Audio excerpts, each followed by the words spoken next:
No man achieves great success who is unwilling to make personal sacrifices. Chapter 10. Persistence. The sustained effort necessary to induce faith. The 8th step toward riches. Persistence is an essential factor in the procedure of transmuting desire into its monetary equivalent.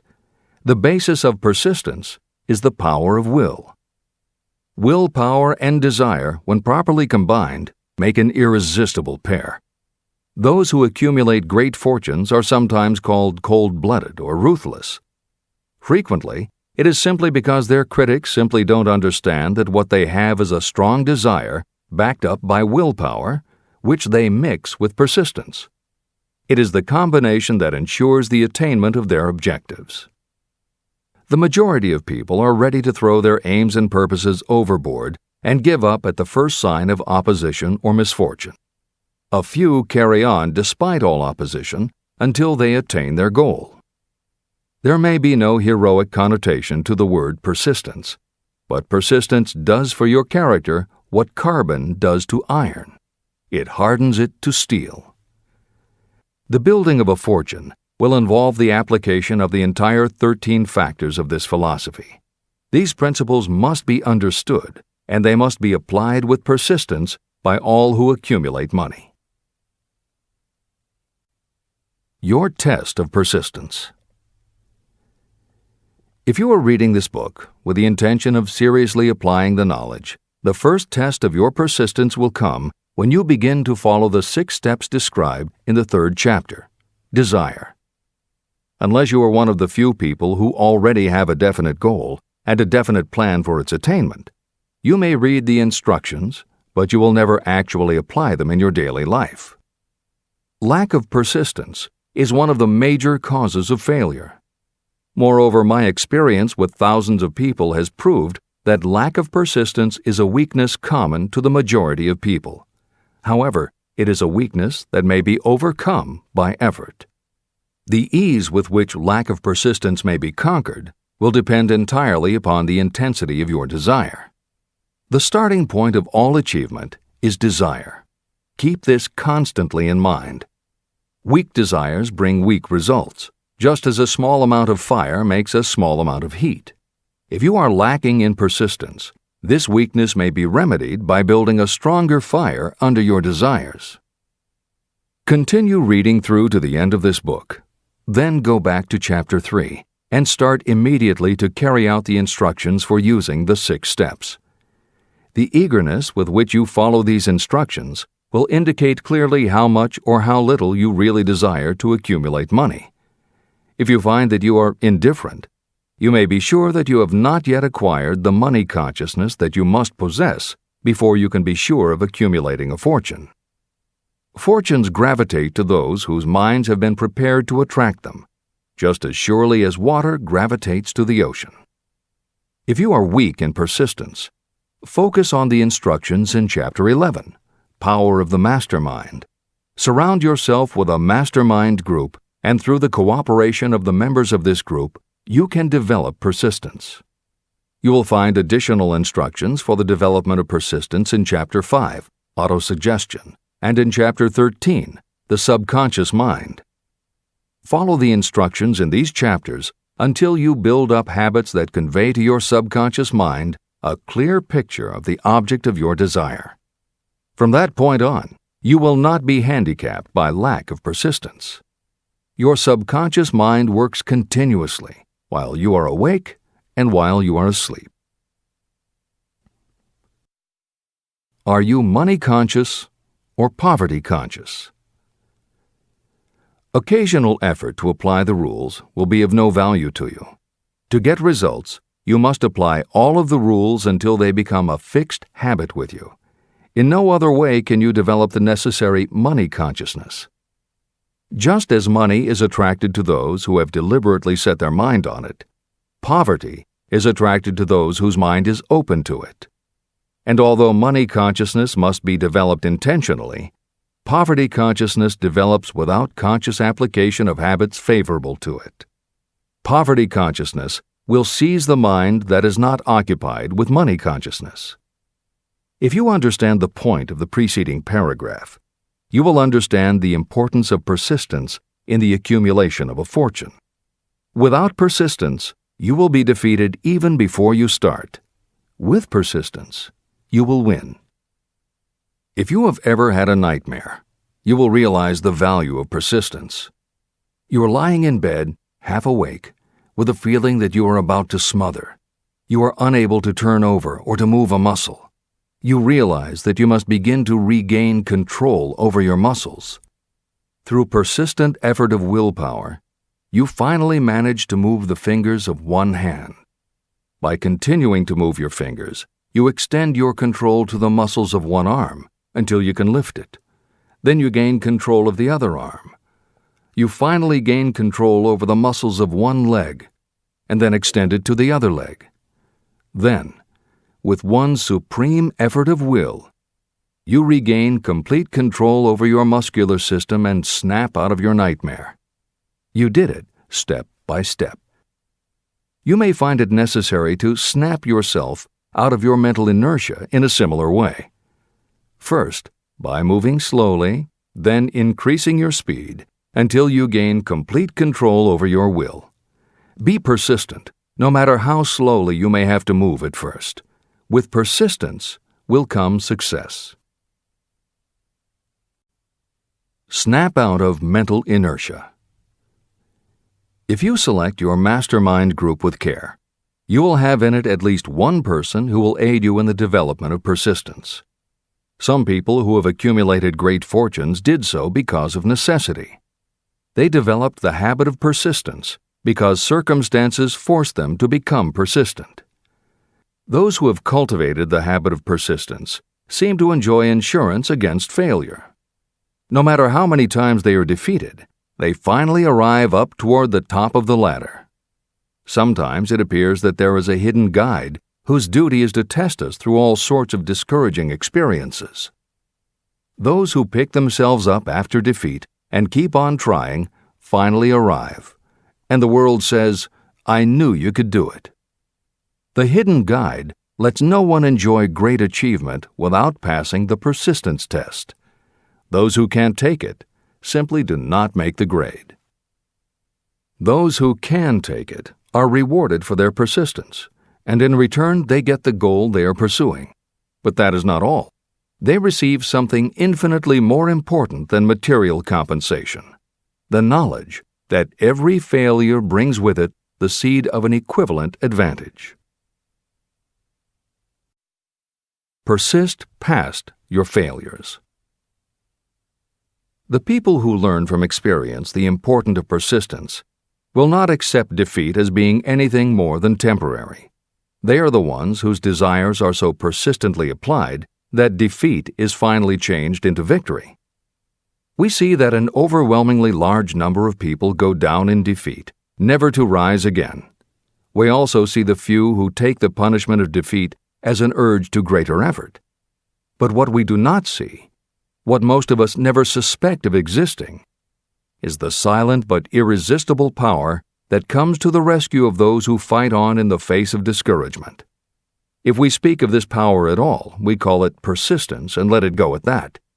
One thing is sure: if you do not have persistence, you will not achieve noteworthy success in any calling.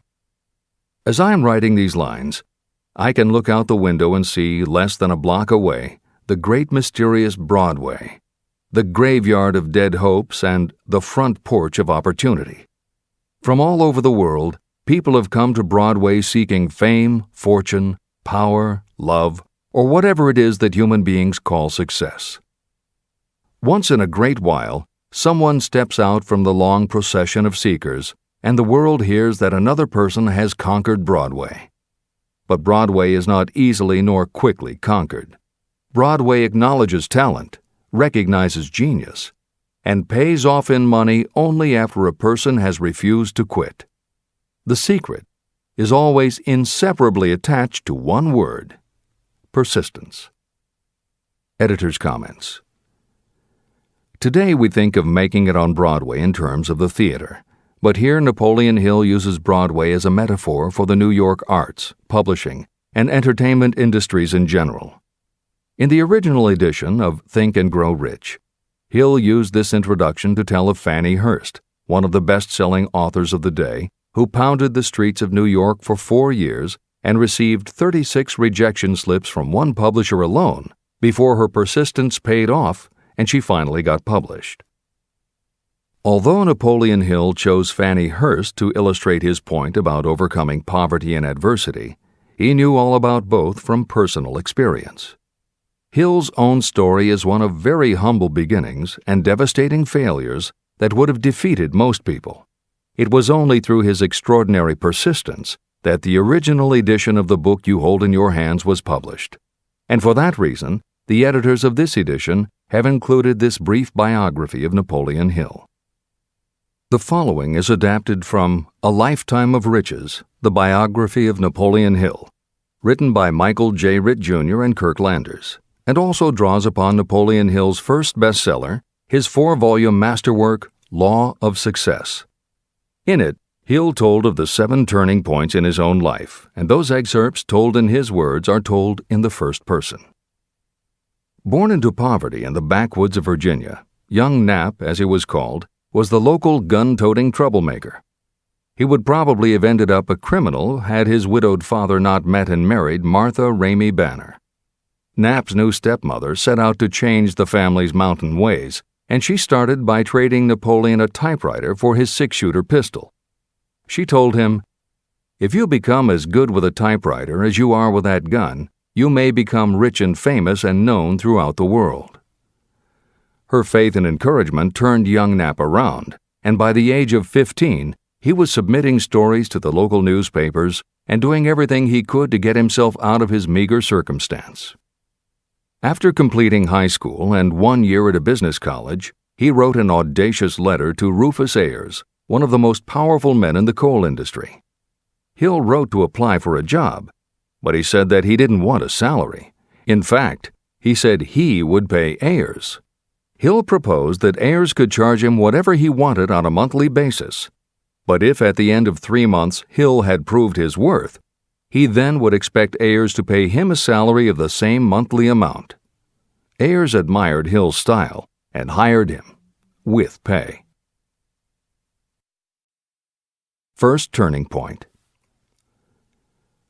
After finishing a course at a business college, I took a job as stenographer and bookkeeper. As a result of having practiced the habit of performing more work and better work than that for which I was paid, I advanced rapidly until I was assuming responsibilities and receiving a salary far out of proportion to my age. Hill also proved to be so trustworthy and honest that Ayers promoted him to replace the manager, making this 19-year-old the youngest manager of a mine and in charge of 350 men. Then fate reached out and gave me a gentle nudge. My employer lost his fortune, and I lost my position. This was my first real defeat, and even though it came about as a result of causes beyond my control, I didn't learn a lesson from it until many years later. Second turning point. My next position was that of sales manager for a large lumber manufacturer in the South. My advancement was rapid, and I did so well that my employer took me into partnership with him. We began to make money, and I began to see myself on top of the world again. Like a stroke of lightning out of a clear sky, the 1907 panic swept down, and overnight it rendered me an enduring service by destroying our business and relieving me of every dollar that I had. Editor's comment. The panic Hill refers to began in the summer of 1907, when a number of banks and stock brokerages declared bankruptcy. Word spread to the general public, and it created a run on the banks as depositors lined up to demand that they be given the money they had on deposit. Banks called in loans to meet the demand for cash, but those borrowers couldn't find buyers for their goods or property, so they couldn't pay back their loans. When the banks couldn't get back the money they had loaned, they repossessed the homes or businesses that the borrowers had put up as collateral. Businesses were closed, farmers were evicted from their land, jobs were lost, so even more banks were forced to close, and it just kept getting worse. America was caught in a downward spiral that was reversed only when the major Wall Street bankers and financial executives, who were themselves in danger of losing their businesses, stepped in to shore up troubled banks. It was in large part because of the bank panic of 1907 that legislation was enacted in 1913 to create the Federal Reserve System. This is the end of the editor's comments. Third turning point. This was my first serious defeat. I mistook it then for failure, but it was not. And before I complete this lesson, I will tell you why it was not. It required the 1907 panic and the defeat that it brought me to redirect my efforts from the lumber business to the study of law. I entered law school with the firm belief that I would emerge doubly prepared to catch up with the end of the rainbow and claim my pot of gold. Napoleon Hill planned to put himself and his brother through law school by writing articles for Bob Taylor's magazine. It was through the magazine that he arranged the fateful meeting with Andrew Carnegie, described at the beginning of this book. As was noted there, when Carnegie proposed the idea of writing The Philosophy of Success, he told Hill that he would have to earn his own way. I attended law school at night and worked as an automobile salesman during the day. Because of the job, I saw the need for trained automobile mechanics. I opened an educational department in the manufacturing plant and began to train ordinary machinists in automobile assembly and repair work. The school prospered, paying me over $1,000 a month in net profits. My banker knew that I was prospering, therefore he loaned me money with which to expand. A peculiar trait of bankers is that they will loan us money without any hesitation when we are prosperous. My banker loaned me money until I was hopelessly in his debt. Then he took over my business as calmly as if it had belonged to him, which it did. From an income of more than $1,000 a month, I was suddenly reduced to poverty. For the third time, Hill had experienced defeat, but he was not beaten. He got another job, and all the while continued to work on the Carnegie Project. Fourth turning point, 1912. Because my wife's family had influence, I secured the appointment as assistant to the chief counsel for one of the largest coal companies in the world. I was among friends and relatives, and I had a position that I could keep for as long as I wished without exerting myself. What more did I need? Nothing, I was beginning to say to myself. Then, without consultation with my friends and without warning, I resigned. This was the first turning point that was of my own selection. It was not forced upon me. I quit that position because the work was too easy and I was performing it with too little effort. This move proved to be the next most important turning point of my life, although it was followed by 10 years of effort that brought almost every conceivable grief the human heart can experience. I selected Chicago as my new field of endeavor. I made up my mind that if I could gain recognition in Chicago, in any honorable sort of work, it would prove that I had something that might be developed into real ability. Fifth turning point. My first position in Chicago was that of advertising manager for a large correspondence school. I did so well that the president of the school induced me to resign my position and go into the candy manufacturing business with him. We organized the Betsy Ross Candy Company, and I became its first president. The business grew rapidly, and soon we had a chain of stores in 18 different cities. They did so well, in fact, Hill's partners decided they wanted to take over the business. They had Hill arrested on a false charge and then offered to withdraw the charge if he would turn over to them his interest in the business. Outraged at the suggestion, Hill refused. When the case went to court, his partners failed to appear for the hearing. Hill sued them for malicious damage to his character. The judge's ruling completely vindicated Hill and allowed him the option to have his partners thrown in jail. Being arrested seemed at the time a terrible disgrace, even though the charge was false. It was not a pleasant experience, and I would not wish to go through a similar experience again, but I must admit that it was worth all the grief it cost me, because it gave me the opportunity to find out that revenge was not a part of my makeup. Sixth turning point. This turning point came shortly after my dreams of success in the candy business had been shattered, when I turned my efforts to teaching advertising and salesmanship as a department of one of the colleges in the Midwest. My school prospered from the very beginning. I had a resident class and also a correspondence school through which I was teaching students in nearly every English-speaking country. It was 1917, and in April of that year, President Woodrow Wilson declared the United States would enter the war against Germany. Hill contacted the president, who he had previously met through Andrew Carnegie, and offered his services to help the war effort. Hill was given the position of creating public relations materials and helping to sell war bonds. When not operating his school, he threw himself into his war work, for which he insisted that he be paid only $1 a year.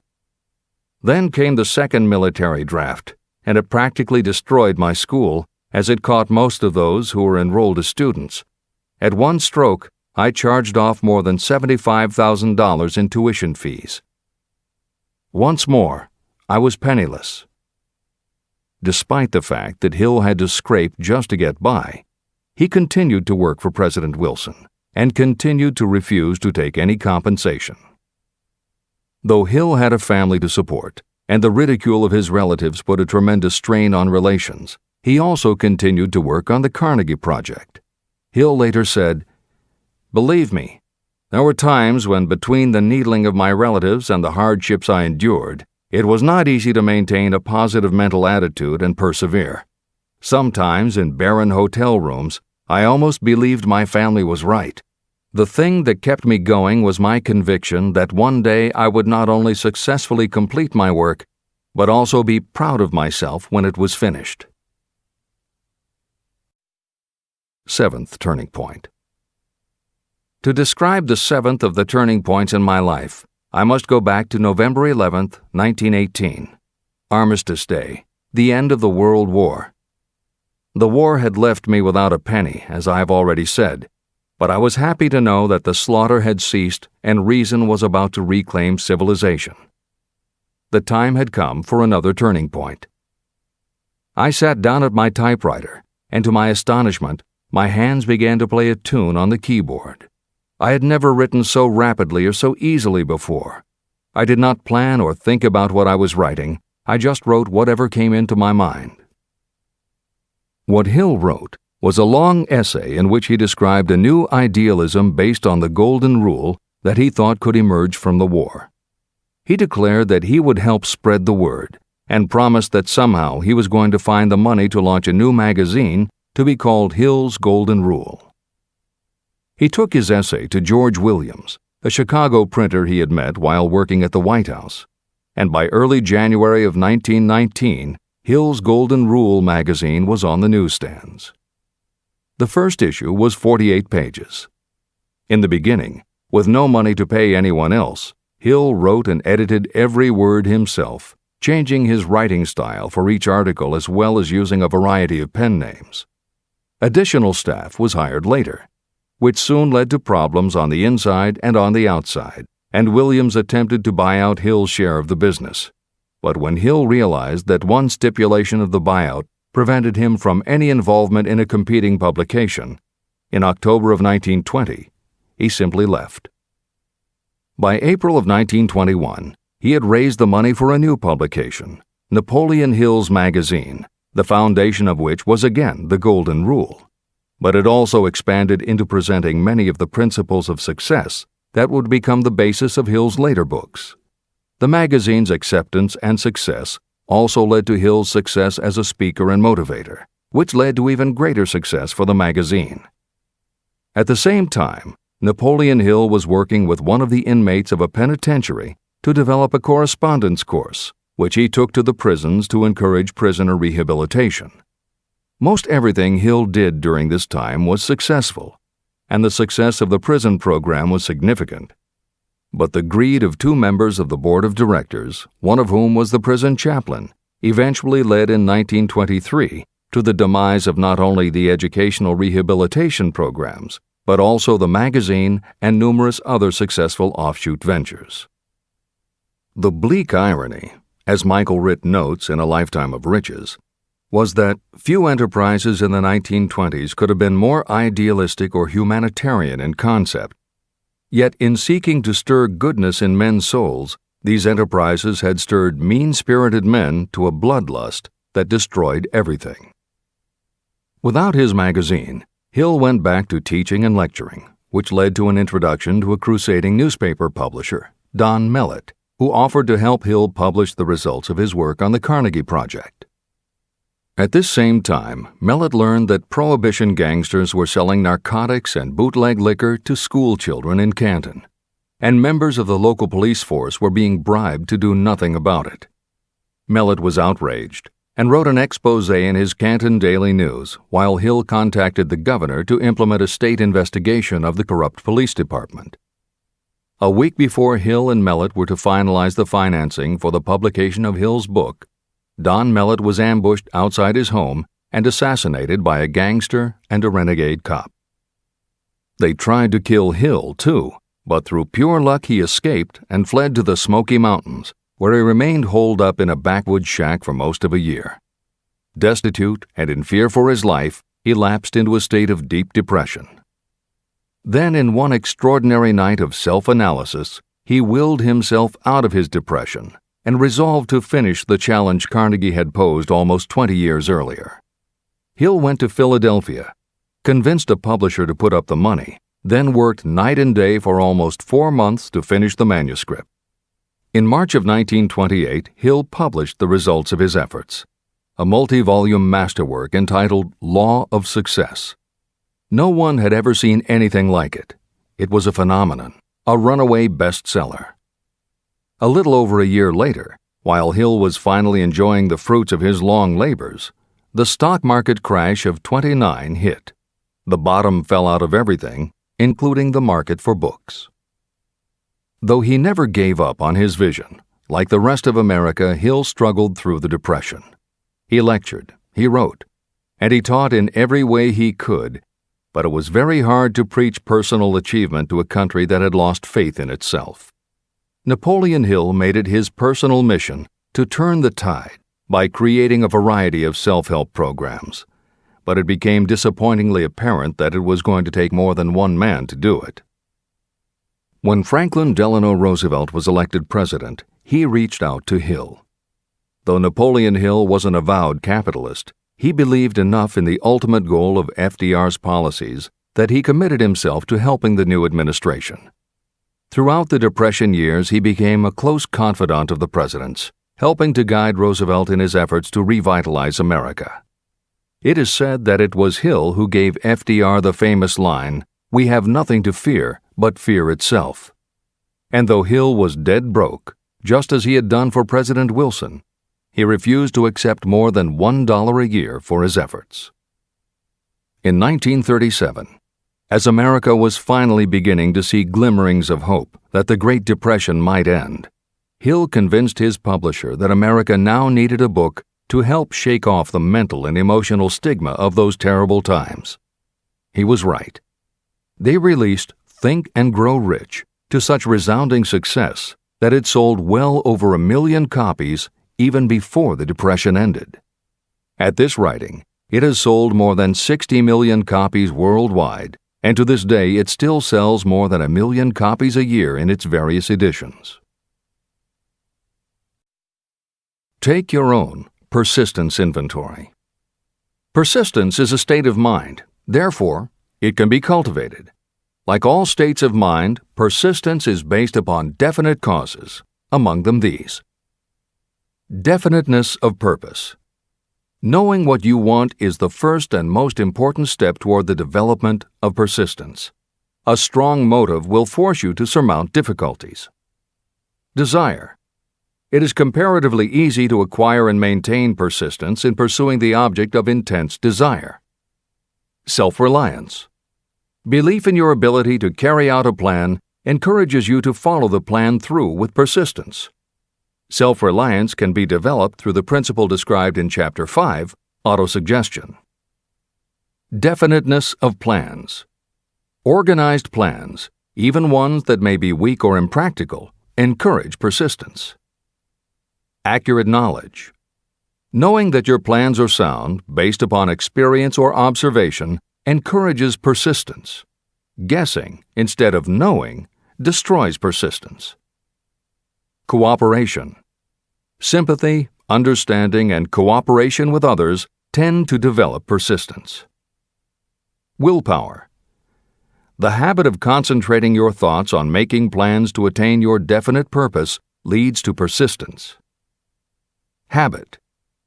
Persistence is the direct result of habit. The mind absorbs and becomes a part of the daily experiences upon which it feeds. Fear, the worst of all enemies, can be overcome by forcing yourself to perform and repeat acts of courage. Everyone who has seen active service in war knows this. Take inventory of yourself and determine what you are lacking in this essential quality of persistence. Measure yourself point by point and see how many of the previous 8 factors of persistence you lack. The analysis may lead to discoveries that will give you a new understanding of yourself and what you need to get ahead. The following is a list of the real enemies that stand between you and achievement. These are not only the symptoms indicating weakness of persistence, but also the deeply seated subconscious causes of this weakness. Study the list carefully and face yourself squarely if you really wish to know who you are and what you are capable of doing.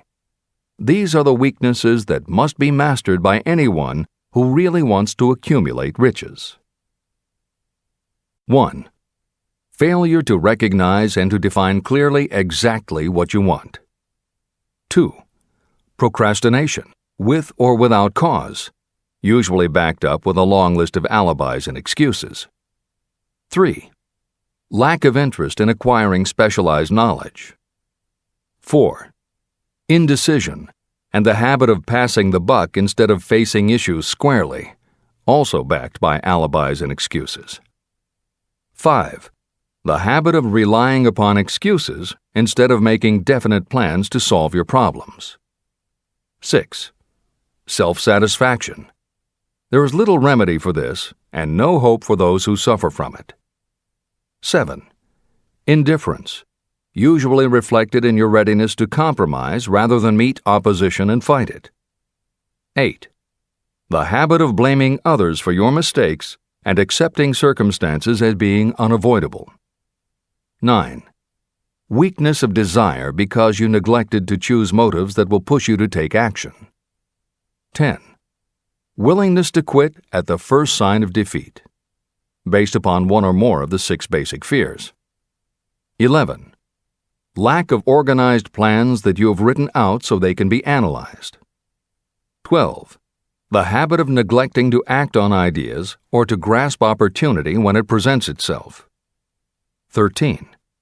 Wishing instead of willing. 14. The habit of compromising with poverty instead of aiming at riches. A general lack of ambition to be, to do, or to own. 15. Searching for all the shortcuts to riches, trying to get without giving a fair equivalent, usually reflected in the habit of gambling or trying to drive unfair bargains. 16. Fear of criticism, resulting in failure to create plans and put them into action because of what other people might think, do, or say. This is one of your most dangerous enemies because it often exists in your subconscious mind and you may not even know it is there. See the 6 basic fears in the last chapter. If you fear criticism. Following is an examination of the symptoms of the fear of criticism. The majority of people permit relatives, friends, and the public at large to influence them so that they cannot live their own lives because they fear criticism. Many people make mistakes in marriage but stay married, then go through life miserable and unhappy because they fear criticism. Anyone who has submitted to this form of fear knows the irreparable damage it does by destroying one's ambition and the desire to achieve. Millions of people neglect to go back and get an education after having left school because they fear criticism. Countless numbers of men and women permit relatives to wreck their lives in the name of family duty because they fear criticism. Duty does not require you to submit to the destruction of your personal ambitions and the right to live your own life in your own way. People refuse to take chances in business because they fear the criticism that may follow if they fail. The fear of criticism in such cases is stronger than the desire for success. Too many people refuse to set high goals for themselves because they fear the criticism of relatives and friends who may say, "Don't aim so high, people will think you're crazy." When Andrew Carnegie suggested that I devote 20 years to the organization of a philosophy of individual achievement, my first impulse was fear of what people might say. His suggestion was far greater than anything I had ever conceived for myself. My first instinct was to create excuses, all of them traceable to the fear of criticism. Something inside of me said, "You can't do it. The job is too big and requires too much time. What will your relatives think of you? How will you earn a living? No one has ever organized a philosophy of success. What right have you to believe you can do it? Who are you anyway to aim so high? Remember your humble birth. What do you know about philosophy? People will think you are crazy," and they did. "Why hasn't some other person done this before now?" These and many other questions flashed into my mind. It seemed as if the whole world had suddenly turned its attention to me with the purpose of ridiculing me into giving up all desire to carry out Mr. Carnegie's suggestion. Later in life, after having analyzed thousands of people, I discovered that most ideas are stillborn. To grow, ideas need the breath of life injected into them through definite plans of immediate action. The time to nurse an idea is at the time of its birth. Every minute it lives gives it a better chance of surviving. The fear of criticism is what kills most ideas that never reach the planning and action stage. Breaks can be made to order. Many people believe that success is the result of lucky breaks. There may be something to that, but if you depend upon luck, you will almost surely be disappointed. The only break anyone can afford to rely on is a self-made break. These come through the application of persistence. The starting point is definiteness of purpose. Editor's comments. In 1999, Mark Myers, editor of one of the country's most influential self-help newsletters, Bottom Line Personal, wrote a book entitled How to Make Luck: 7 Secrets Lucky People Use to Succeed. In it, he tells of a study that was done by the psychology department at the University of Hertfordshire near London. They assembled a group of people, half of whom either thought themselves lucky or were considered to be lucky by others. The other half of the group believed they were unlucky. They were all brought to campus to watch a computerized random coin toss. Each person watched as a cartoon elf came on screen and flipped a coin. Each was asked to call heads or tails. The results of the experiment proved that the unlucky group guessed right approximately the same number of times as the lucky group.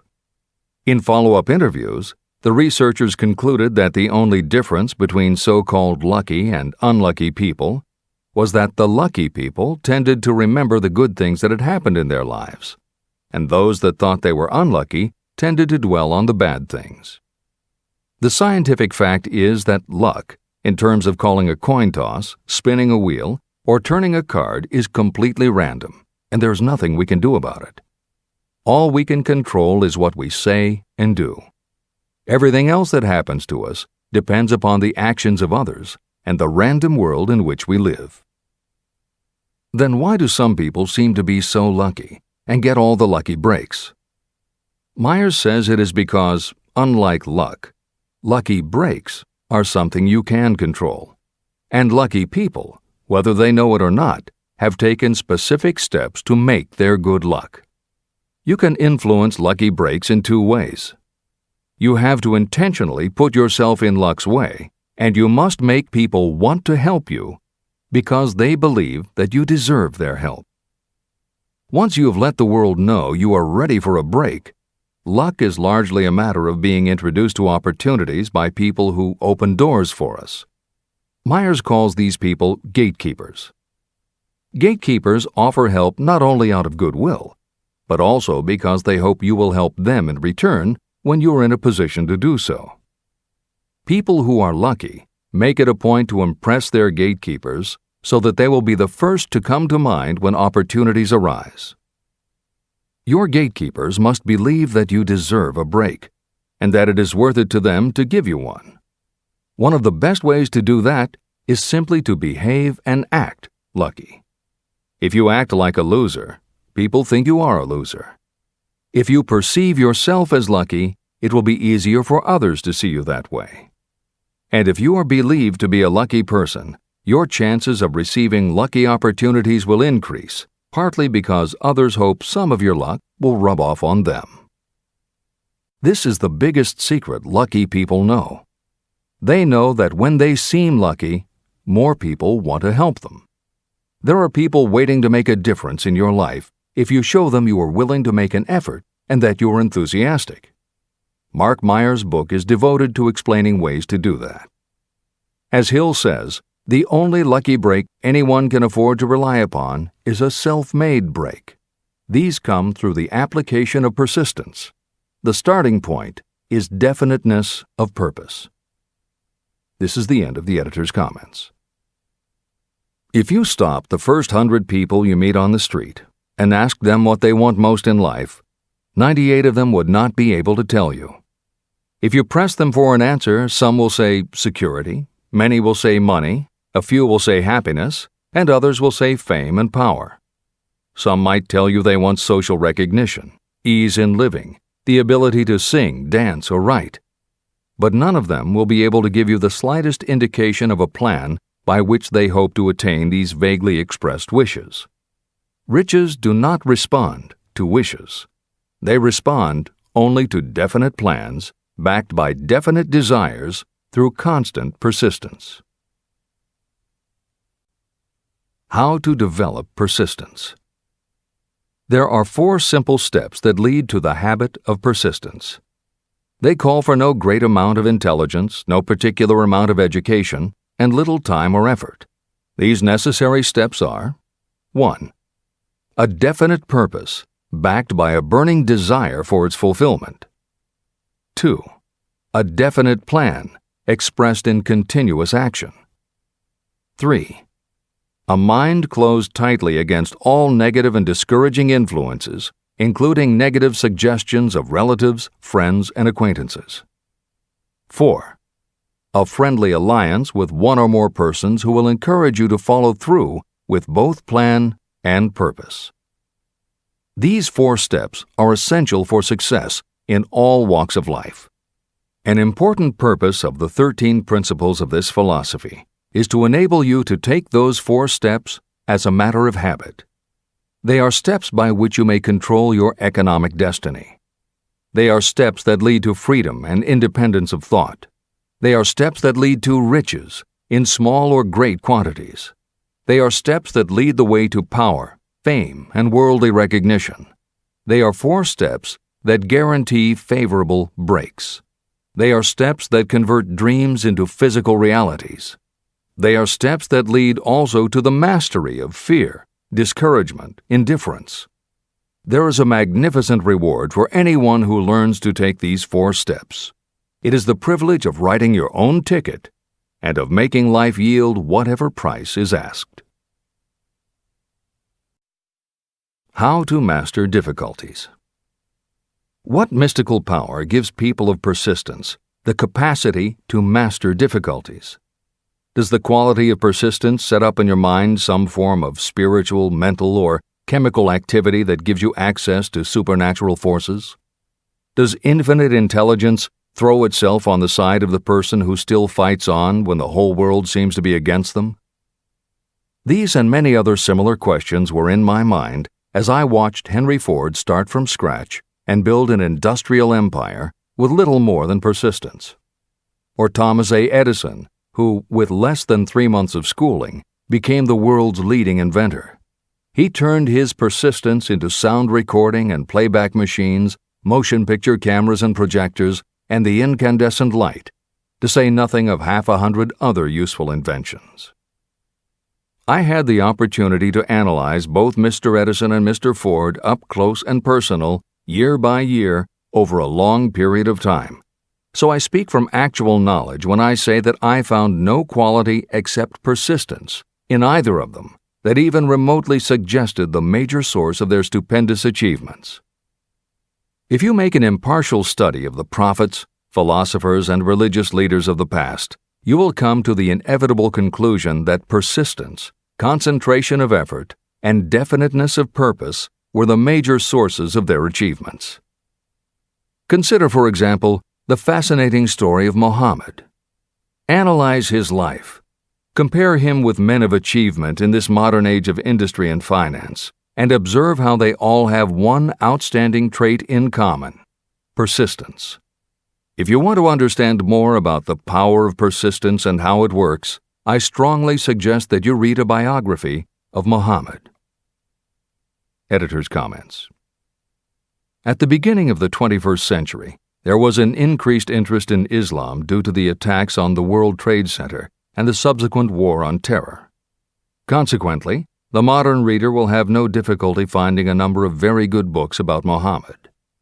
At the time that Hill was writing the first edition of Think and Grow Rich, one of the best biographies of Muhammad was written by Esad Bey, who was born in Baku, Azerbaijan, the son of a Jewish businessman named Nusenbaum. Later, he changed his name when he converted to Islam. During the Russian Revolution, he fled his home for Berlin, where he lived until the rise of Hitler again forced him to move, first to Austria and then finally to Italy. It is believed by some that this man, known as Esad Bey, also wrote under another pen name, Kurban Said, and was in fact the author of the acclaimed Azerbaijani novel, Ali and Nino. That Napoleon Hill was very impressed with this particular biography of Muhammad is clear from his recommendation, which follows. I strongly suggest that you read a biography of Muhammad, especially the one by Esad Bey. This brief review of that book, which appeared in the Herald Tribune, will provide a preview of the rare treat in store for those who take the time to read the entire story of one of the most astounding examples of the power of persistence known to civilization. The Last Great Prophet. Reviewed by Thomas Sugru. Muhammad was a prophet, but he never performed a miracle. He was not a mystic.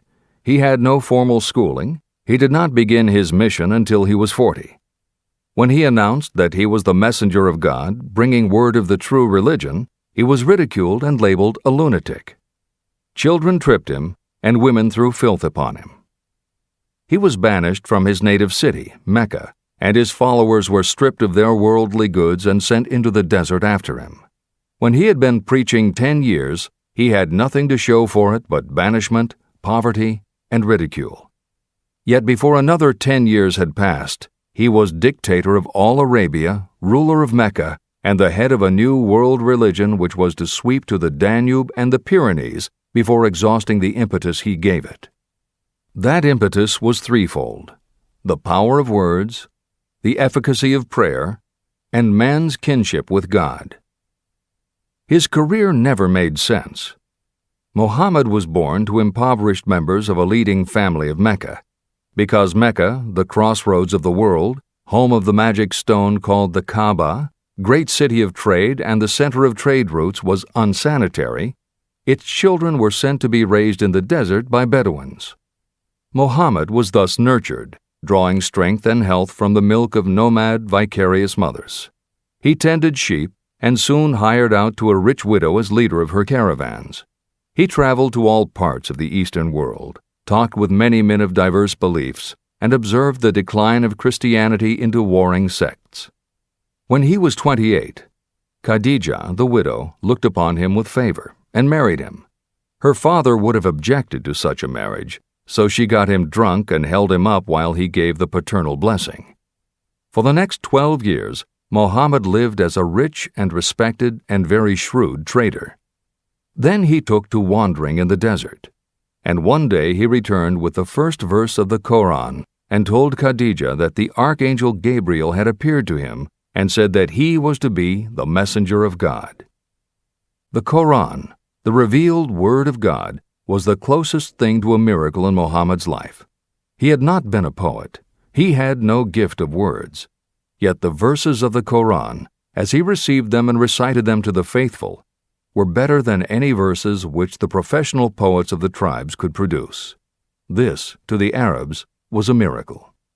To them, the gift of words was the greatest gift. The poet was all-powerful. In addition, the Quran said that all men were equal before God, that the world should be a democratic state, Islam. It was this political heresy, plus Muhammad's desire to destroy all the 360 idols in the courtyard of the Kaaba, which brought about his banishment. The idols brought the desert tribes to Mecca, and that meant trade. So the businessmen of Mecca, the capitalists, of which he had been one, set upon Muhammad. Then he retreated to the desert and demanded sovereignty over the world. The rise of Islam began. Out of the desert came a flame which would not be extinguished. A democratic army, fighting as a unit and prepared to die without wincing. Muhammad had invited the Jews and Christians to join him, for he was not building a new religion. He was calling all who believed in one God to join in a single faith. If the Jews and Christians had accepted his invitation, Islam would have conquered the world. They didn't.